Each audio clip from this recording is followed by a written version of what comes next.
근데 하나님께서 우리에게 주신 은사는 크고 작고의 개념이 아닙니다. 이걸 먼저 이해하셔야 됩니다. 선물을 주는데 말이죠. 제가 제 집사람한테 이렇게 눈깔 사탕을 하나 이렇게 줬어요. 근데 그 사탕을 받고 집사람이 내게 이게 뭐야?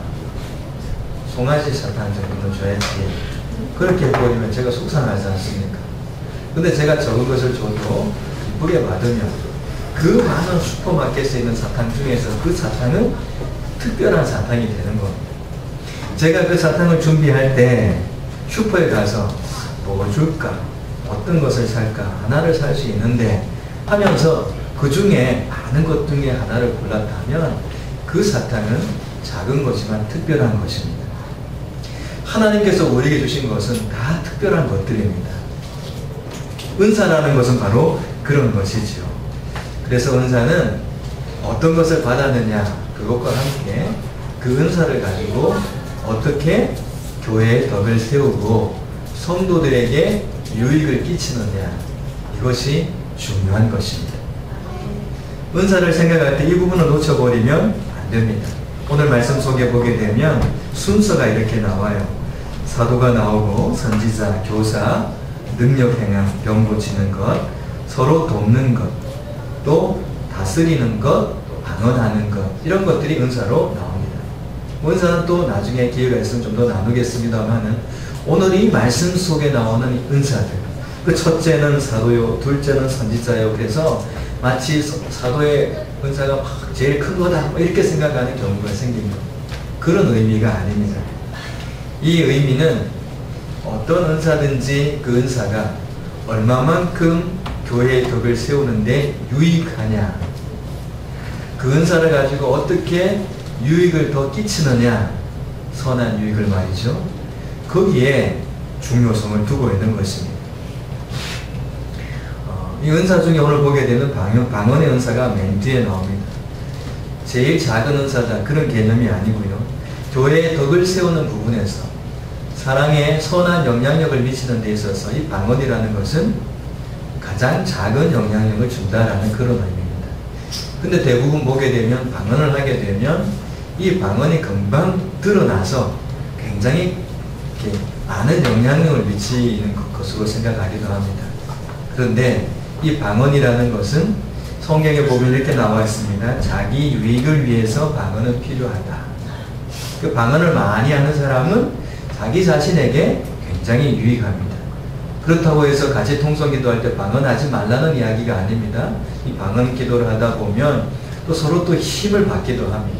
그런 측면에서 유익한 부분이 있습니다. 그런데 이 방언은 교회의 덕을 세우고 하나님께 주신 그 선한 영향력을 이웃에게 성도들에게 끼치는 데는 그렇게 많은 영향력은 아니다라는 것을 말씀하고 있습니다. 필요 없다라는 것이 아닙니다, 여러분. 더욱 여러분들이 방언으로 기도하시기 바랍니다. 네. 그럼 어떻게 하시겠다는 겁니까? 이것도 아니고 저것도 아니고요. 네. 그렇게 하세요. 그게 나쁘다는 게 아닙니다. 근데 하나님께서 오늘 말씀 속에 보게 되면 더 큰 은사를 사모하라 이렇게 말씀하셨어요. 더 큰 은사를 사모하라는 게 더 크다라는 개념이 뭐냐면 더 유익된 주님의 은혜를 나눌 수 있는 통로가 되는 그런 은사가 있다는 것인데 그 은사를 더욱 사모하고 기대하라라는 그런 말씀이기도 합니다. 자, 그리고 그 은사 중에 보게 되면 은사로 이렇게 직분이 세워지기도 합니다. 직분을 세울 때 하나님께서 교회 중에 몇을 세웠다 이렇게 말씀을 하고 있습니다.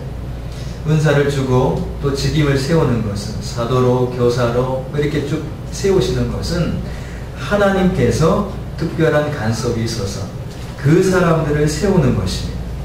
이것은 구별된 자라는 그런 축복이기도 합니다. 하나님께서 직분을 우리에게 주실 때는 그냥 대충 주시는 것이 아닙니다. 그 사람에게 또 그 사람을 통해서 하나님의 선한 영향력을 흘려보내기 위해서 다 직임을 주는 것입니다. 그런데 이 직분이 내게 주어졌는데 하나님의 선한 영향력이 내게로 흘러가지 않는다. 그러면 우리는 빨리 회개해야 됩니다. 왜냐하면 이 은사를 주시고 또 직분을 주시는 이유가 교회의 덕을 세우는 것이거든요. 이걸 쉽게 말하면 예수님의 몸을 세워가는 것입니다. 교회의 덕을 세운다는 것은 그 사람의 영향력을 통해서 예수님이 자꾸 부각되고 드러나는 것입니다. 그것 때문에 은사가 주어지고 직분이 주어지게 된 것입니다. 이 모든 직분은 하나님께로부터 난 것입니다. 이것은 세상의 직책과는 다릅니다. 세상의 직위는요, 올라갈수록 섬김을 많이 받습니다. 그렇죠. 섬김을 많이 받아요. 요즘 직장에서도 심지어 리더십 중에서 섬김의 리더십이라고 또 이렇게 직장에서 세미나로 이렇게 하는 데도 있다고 합니다. 직급이 올라갈수록 부하 직원들 잘 섬겨라 뭐 그렇게 가르치기도 한다고 하는데, 그것은 성경에서 가르쳐준 그런 걸 가져간 것 같습니다. 세상적인 지위는 위에 올라가면 올라갈수록 밑에 있는 사람들이 윗사람을 섬기게 되어 있습니다. 그런데 하나님께서 주시는 이 지위, 이 직위, 또 직분, 이것은 자리가 올라가는 것처럼 보일수록 어떻게 하느냐 하면 섬김을 받는 것이 아니고 섬기는 자리로 가는 것입니다. 세상의 그 지위는 올라갈수록 특권이 더 많아집니다. 교회의 직분도 그렇죠. 올라갈수록 특권이 더 많아지죠. 더 많아집니다. 특권이 있어요. 있다니까요. 네? 한번 서로 토론해 보십시오. 뭐가 특권일까? 저만 쳐다보고 계십니까? 여러분 집사님도 계시고 권사님도 계시고 안수집사님도 계시고 다 계시는데 어떻습니까? 여러분 특별한 특권이 있습니까? 예, 교회의 직책에도요 특권이 있습니다. 그 특권이 뭐냐면 섬김입니다. 섬김. 세상의 지위의 특권은 섬김을 받는 것이지만 예수님께서 세우신 몸된 교회의 직분의 이 특권은 섬겨주는 것입니다. 섬김의 자리로 가는 것이죠. 이것이 다릅니다. 똑같은 섬김이지만 섬김 받는 것과 섬기는 자리로 가는 것은 틀립니다. 그래서 예수님께서 이 땅에 오실 때 나는 섬기는 자들 중에 있다 이렇게 말씀하시면서 그 자리로 걸어가신 것이죠. 하나님께서 직분을 세우신 목적이 거기 있습니다. 잘 섬기라고 세우신 것입니다. 저를 따라서 한번 하십시다. 직분은 잘 섬기라고 주신 것입니다. 잘 섬기라고 주신 것입니다. 은사도 마찬가지입니다. 하나님께서 각각 은사를 주시는데 그 은사도 잘 섬기라고, 주님처럼 그렇게 살라고 주시는 선물인 것이죠. 우리 에베소서 4장 12절의 말씀을 보게 되면요, 그가 어떤 사람은 사도로, 선지자로, 복음 전하는 자로, 목사와 교사로 삼으셨으니, 그러면서 그 다음에 주시는 말씀이 이는 성도를 온전하게 하여 봉사의 일을 하게 하며 그리스도의 몸을 세우리 하시니라 이렇게 말씀하고 있습니다. 각 직분을 세우신 이유가 뭐냐 하면 하나님께서 성도를 온전하게 하는 것입니다. 연약한 성도 온전하게, 부족한 성도 하나님의 은혜로 채워서 잘 가르치고 도와서 그를 그리스도의 분량에까지 자라게 하는 것이죠. 그리고 봉사의 일을 하게 하는 것입니다. 이건 눈 감고 뭐 이렇게 뭐 잡기 놀이하는 그런 봉사가 아닙니다. 그래서 봉사는 섬김을 말하고 있습니다. 그래서 이렇게 세우신 모든 것은 잘 섬기는 자로 세우라고 그렇게 하시는 것입니다. 결국 그것은 그리스도의 몸을 세우려 하심이라 이렇게 말씀하고 있습니다. 예수님의 몸을 우리가 어떻게 세웁니까? 나를 통해서 예수님의 영향력이 자꾸 흘러가도록 하는 것입니다. 어제까지 박 집사를 만났는데 며칠 전부터, 일주일 전까지는 박 집사님을 만났는데 며칠 전부터는 예수님을 만난 것 같아. 그렇죠? 다릅니다. 어제까지는 집사님 한 분을 만난 것 같은데 오늘부터 보니까 예수님을 만난 것 같아. 이렇게 되어서 가는 것이 예수님의 몸을 세우는 삶인 것을 우리에게 알려주고 있습니다. 직분을 가진 사람들이 주의할 것이 있습니다. 어떤 거냐 하면 자꾸 내 권리를 주장하고 싶을 때가 있습니다. 그래서 내가 이런 역할이 있기 때문에 이 역할에서는 나의 것을 다 주장하고 싶을 때가 있습니다. 그런데 그것은 하나님이 내 삶을 주장하게 하시는 이 섬김의 삶에서는 벗어나는 것입니다. 그래서 내가 원하는 어떤 것을 추구하고자 하는 그런 욕망이 생길 때 직분자들은 조심해야 됩니다. 왜냐하면 그것은 그리스도의 향기가 드러나는 것을 가로막는 결정적인 장애물이 될 수 있기 때문에 그렇습니다. 그래서 누군가가 세워진 직분자들을 향해서 집사님 그러면 어떻게 생각해야 될까요? 그래 나 집사 됐다. 하늘꿈교회 집사 교육 받는데 내가 얼마나 수고했는지 아나. 너도 집사 되려면 그렇게 수고해야 돼. 그런 마음 가지고 이미 땡입니다. 그런데 집사님 이렇게 불렀을 때 섬기라고 하시는군요 하나님. 이렇게 들으면 됩니다. 옆에 계신 분에게 한번 불러줘 보십시오. 집사님, 권사님 한번 불러보세요. 자, 그럼 어떻게 알아들어야 된다고요? 네? 어떻게 알아들으셔야 된다고요? 네. 섬김 받아야 되겠다. 성도야 알았냐? 이게 아니고 이제 잘 섬기겠습니다. 자, 여러분들의 직분을 누군가가 부를 때마다 주님, 저 음성은 나보고 주님 대신 주님의 마음으로 누군가를 섬기라고 하시는군요. 누군가요? 하고 찾아봐야 되는 것입니다. 누군가 나를 그렇게 부를 때마다 그렇게 우리는 반응하기 시작해야 승리하는 직분자들이 될 수 있습니다. 마태복음 23장에는 너희 중에 큰 자는 너희를 섬기는 자가 되어야 하리라. 하늘나라의 권세자는 섬기는 자입니다. 예수님께서 목숨 다해 섬기셨으니 나중에 하늘 보좌 우편에 계시지 않습니까? 섬김의 리더십이에요. 이게 정말 예수님의 섬김의 모습이기도 합니다. 그리고 이 직분이라는 것은 계급이 아닙니다. 오늘 28절에 첫째, 둘째, 셋째 나왔는데 이건 계급을 의미하는 것이 아닙니다. 세상의 권력 구조를 의미하는 것도 아닙니다. 만약에 권력 구조를 이야기했다면 예수님께서 이 땅에 오셨을 때 가장 큰 권력을 갖고 사시라 했었습니다. 근데 예수님께서는 가장 낮은 곳으로, 가장 사람들이 주목하지 않는 곳으로 가 계셨고 그곳에서 일하셨습니다. 특별히 30년 동안 그냥 목수일하고 그냥 사셨습니다. 하나님이신 그분이 말입니다. 30년 얼마나 그 세월을 허비했겠어요. 그렇죠? 3년 동안 일해도 이렇게 풍성했는데 30년마저 다 했으면 난리가 났을 텐데 왜 그 시간 다 허비했을까? 그게 아니라는 것입니다. 그 30년의 시간은 3년의 공생의 만큼이나 소중하고 귀중한 시간이었다는 것입니다. 주님의 시간 중에 허비한 시간은 아무것도 없습니다. 그것이 낮아짐의 모습입니다.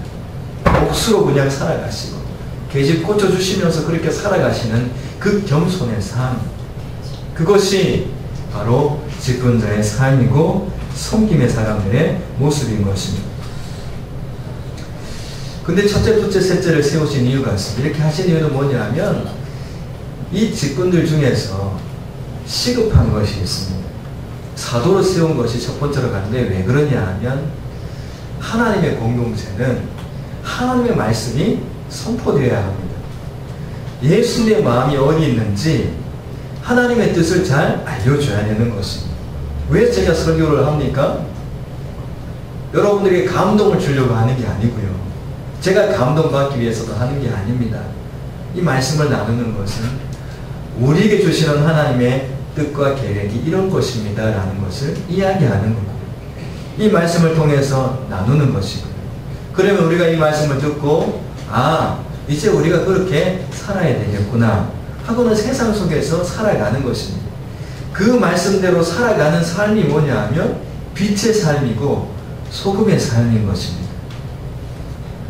깜깜한 밤에 그물에 어디에 나가가지고 어둡구나 후레쉬 갖고 막 비추면서 나는 빛이야. 이게 세상의 빛이 아닌 것입니다.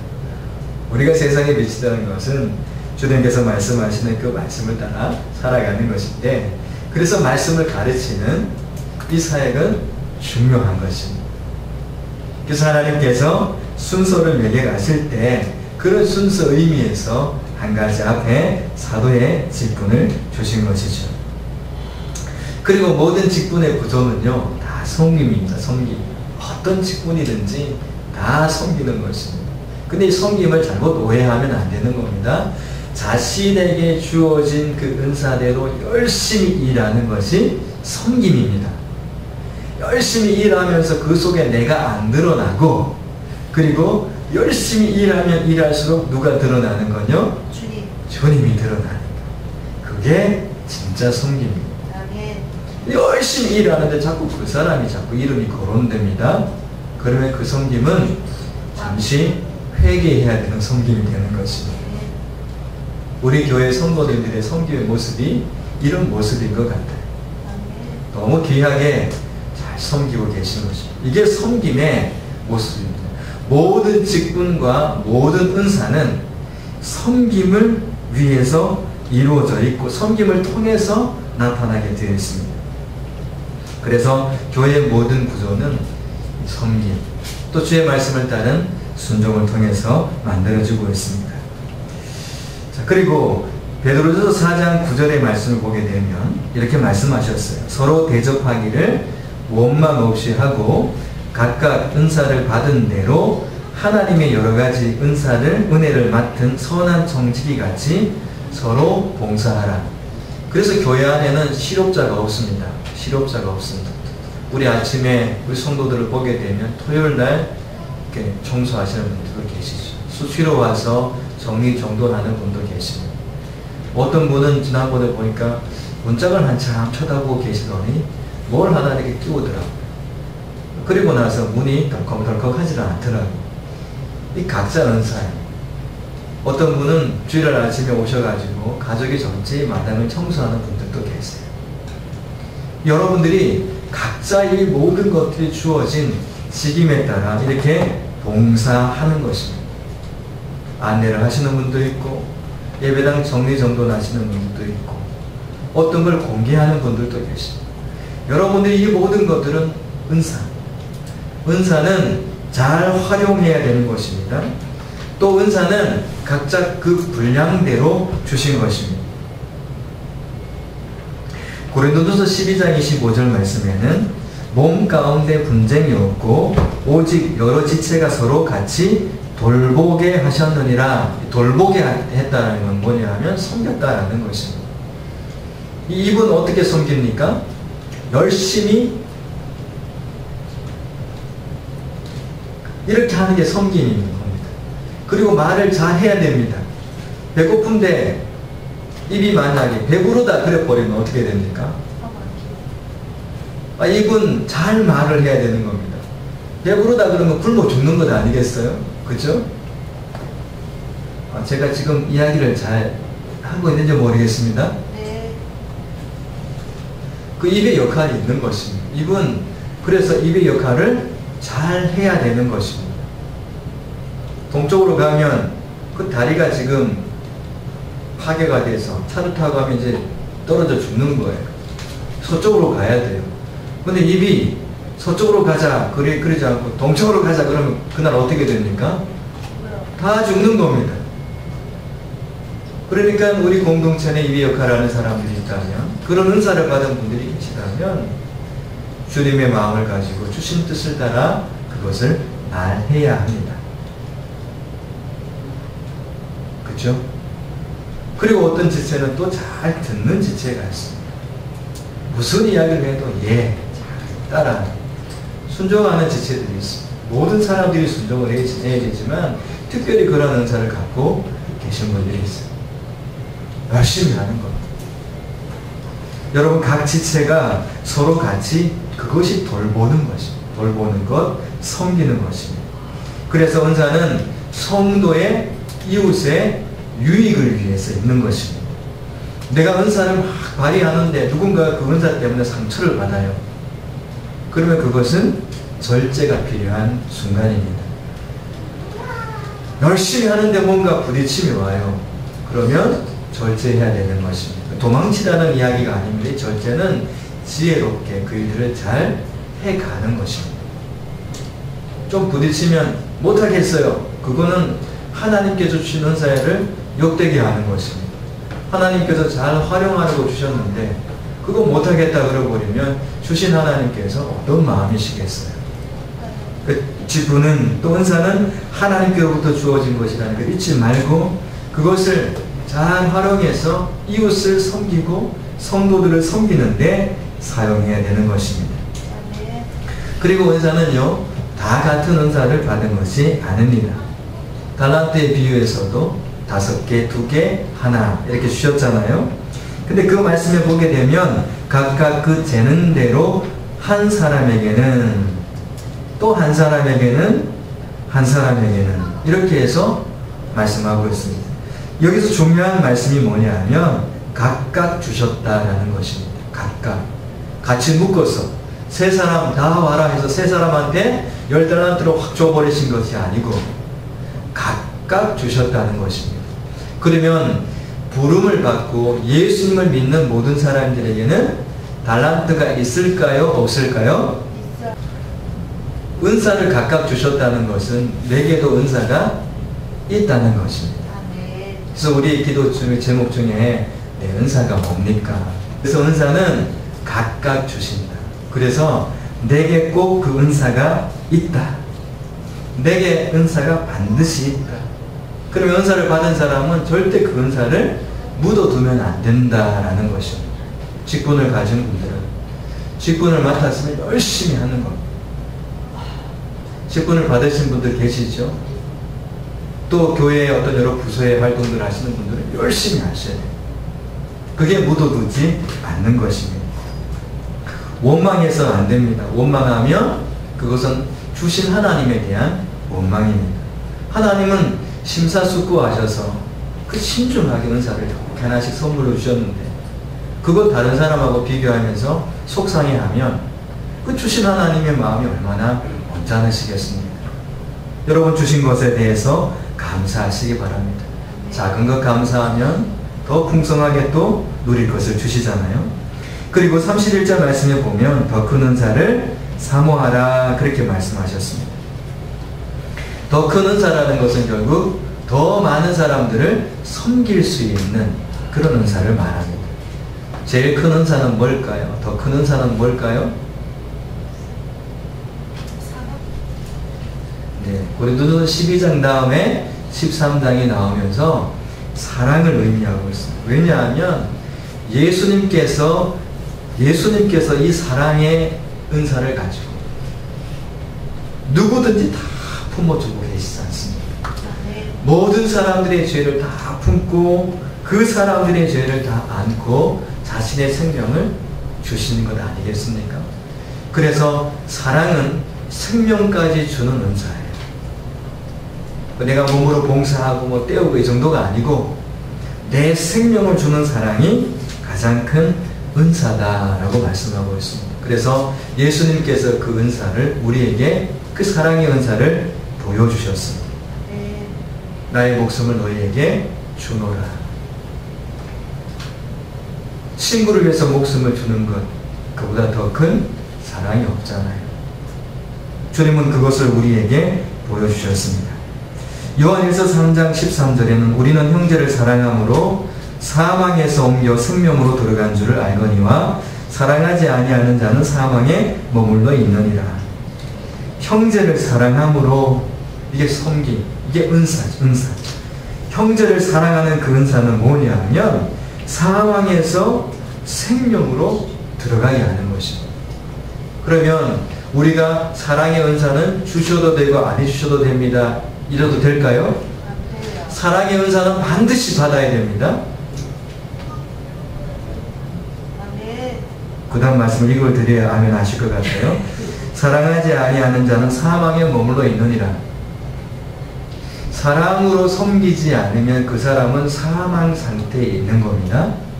사랑하는 자는 사망에서 옮겨 생명으로 나가게 되고 사랑하지 않는 자는 사망 그대로 죽어 있는 것입니다. 자, 그러면 하나님께서 우리에게 오늘 31절 본문에서 더 큰 은사를 사모하라라고 말씀하시면서 사랑으로 연결해 가실 때 그 더 큰 은사를 사모해야 될까요? 안 해야 될까요? 사모해야 돼요. 사모만 하면 될까요?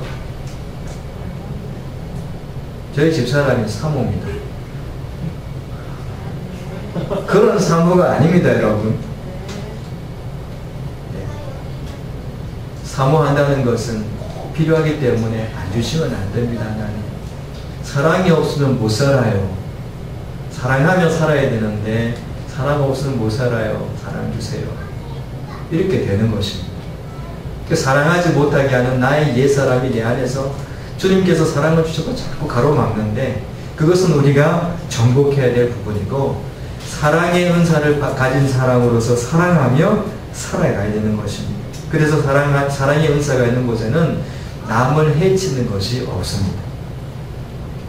사랑하며 행하게 되면요 남을 해치지 않습니다. 오늘 한 분 애기 안고 오셨는데 늦둥이 모셨대요. 5살이에요. 제가 얼마나 오늘 기뻤는지 몰라요. 저보다 더한 분도 계셔서. 근데 별명이 껌댕이거든요. 껌댕이. 껌댕이가 왜 그러냐면 딱 붙어 있어요. 껌댕이. 아, 껌댕이가 검은 게 껌댕이입니까? 네, 껌이래요. 껌. 아빠한테 꼭 붙어 있더라고요. 나중에 이제 판세를 딱 보더니 나중에는 옥상에 올라가고 막 고함치고 난리가 났는데 딱 사태를 파악하고 나서 자기의 자리를 찾아가더라고요. 그때는 아빠한테 떨어지던데 붙어있어요. 우리에게 주어져 있는 사랑의 은사라는 것은 아빠한테 꼭 붙어있는 그 아이처럼 주님 안에 꼭 붙어있을 때만 드러나는 것입니다. 주님을 떠나면 우리한테 나오는 것은 다 세상에 더러운 것밖에는 없는 것이죠. 그래서 이 사랑의 은사가 있는 자만이 남을 해치지 않게 됩니다. 사랑으로 섬기고 사랑으로 구제하고 사랑으로 예언하고 사랑으로 믿음의 삶을 살 때 주님께서 고린도서 13장 1, 2, 3절에 말씀하시는 것처럼 사랑으로 행할 때 그것이 영원한 것이다. 그렇게 말씀하시고 계십니다. 몸을 불사르게 내어줄 정도로 남을 섬긴다고 한번 해보세요. 정말 그거 사랑의 모습 아닙니까? 그런데 몸을 불사르게 내어주는 그 모습 속에 사랑이 없는 자도 있더라는 것이죠. 사랑으로 행하지 않는 것도 있더라는 겁니다. 내 것을 다 구제하는데 내어주는데 다 집 팔고 농 팔고 땅 팔아서 다른 사람들 다 주는데 그 속에 사랑이 없는 것도 있더라는 겁니다. 그런 경우는 어떻게 될까요? 그런 섬김은 이웃에게 해를 끼치게 되는 것입니다. 그것 때문에 누군가가 아파요. 그런 일들이 생기는 것입니다. 그래서 오늘 이 은사에 대해서 말씀을 이렇게 마무리하면서 이 은사는 자랑하는 것이 아니고 남에게 뭔가 돋보이기 위한 것도 아니고 이 은사는 공평하게 모든 사람들에게 각각 재능대로 주어진 것입니다. 또 그것을 가지고 예수님의 몸을 자꾸 세워가고 섬김의 사람으로 내가 세워지고 누군가를 그렇게 세워가면서 하나님의 공동체를 만들어가는 것이 필요하다라고 말씀하고 있습니다. 우리가 읽은 오늘 27절 말씀을 마무리해서 말씀을 마치도록 하겠습니다. 너희는 그리스도의 몸이요 지체의 각 부분이라. 내가 예수님의 몸의 한 부분입니다. 반드시 나를 통해서 예수님이 나타나야 됩니다. 나를 통해서 나타날 수 있는 방법은 사랑 외에는 없다라는 것입니다.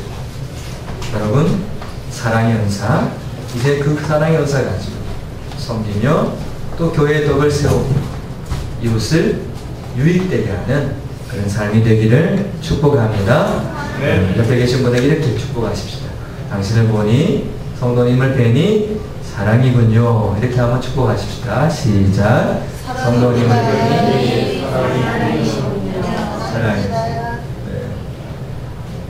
사랑이 좀 안 보이는 경우들도 있죠. 그럴 때 어떻게 하면 좋겠습니까? 네. 이 사람이 사랑이 없네. 이게 아니고 어떻게 해요? 하나님, 우리 지체의 마음 안에 주님의 그 사랑의 은사를 주세요. 그럼 주님께서 이렇게 말씀하실 겁니다. 너에게 있는 걸 좀 나눠라. 이렇게 말씀하실 거예요. 그러면 내게 있는 사랑을 나누면 그 사랑의 맛을 발견하고 나도 그도 사랑으로 서로 섬길 수 있는 사람들이 되는 것 아니겠습니까? 기도드리겠습니다. 살아계신 하나님 감사합니다.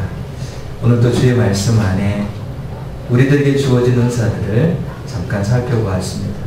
아직 구체적인 은사에 대해서는 나누지 않았지만 왜 은사를 주셨는지에 대해서, 그리고 가장 큰 은사를 가질 때만 우리에게 주어진 이 은사가 섬김의 은사가 될 수 있음을 말씀해 주신 주님, 그렇게 서로 섬기며 이렇게 우리 교회 공동체가 복된 공동체 되게 하여 주시옵소서.